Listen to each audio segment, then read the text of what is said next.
Olha só o título da nossa análise de hoje: A inteligência em perigo. É um título forte, né? E ele vem de uma fonte que faz uma afirmação bem ousada, bem séria, sobre o estado da nossa capacidade de pensar. É algo que com certeza merece a nossa atenção.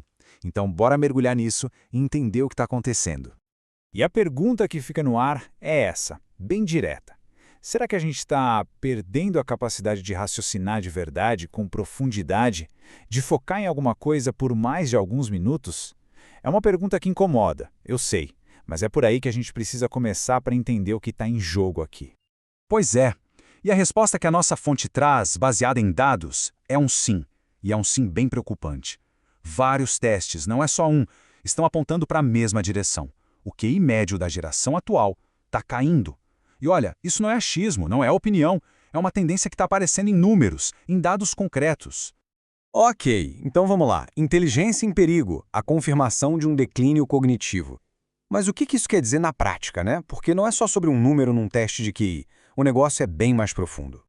O ponto central aqui é o seguinte: o que mais está sendo afetado é a nossa capacidade de concentração, de manter o foco por um tempo maior, sabe?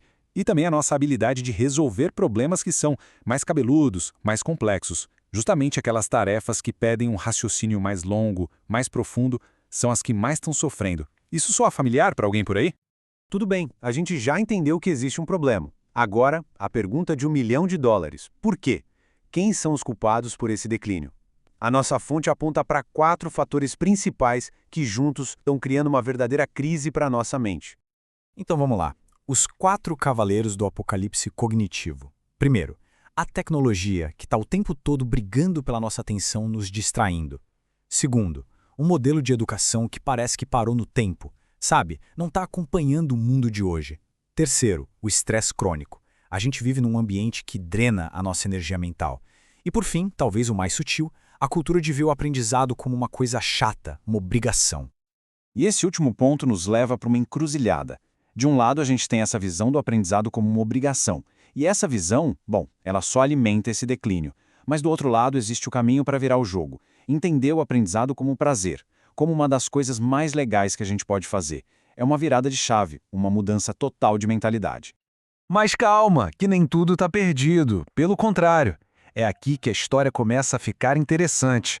Porque enquanto a maioria parece estar nessa maré de declínio, tem uma pequena parte da população que está acordando, despertando para uma outra realidade.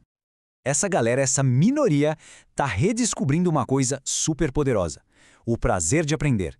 Eles entenderam que quando a gente encara do jeito certo, o conhecimento deixa de ser um peso e se transforma em algo que traz satisfação de verdade, que faz a gente crescer.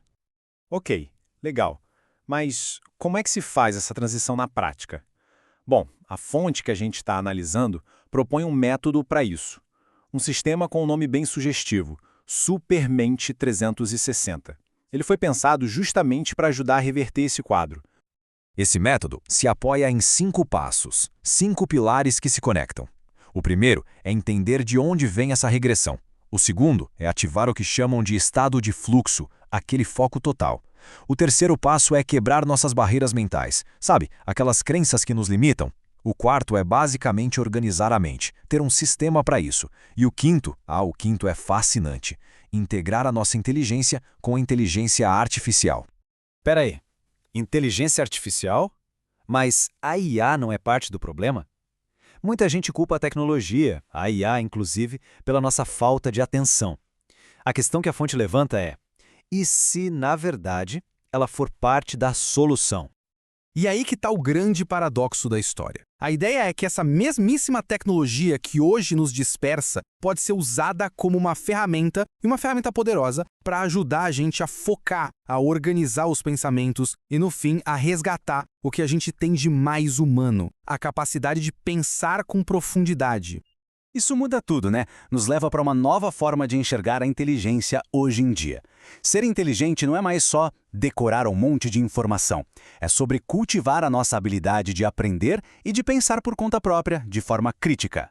Tem uma citação da nossa fonte que resume isso perfeitamente. Inteligência é o ativo mais valioso que possuímos. E é isso.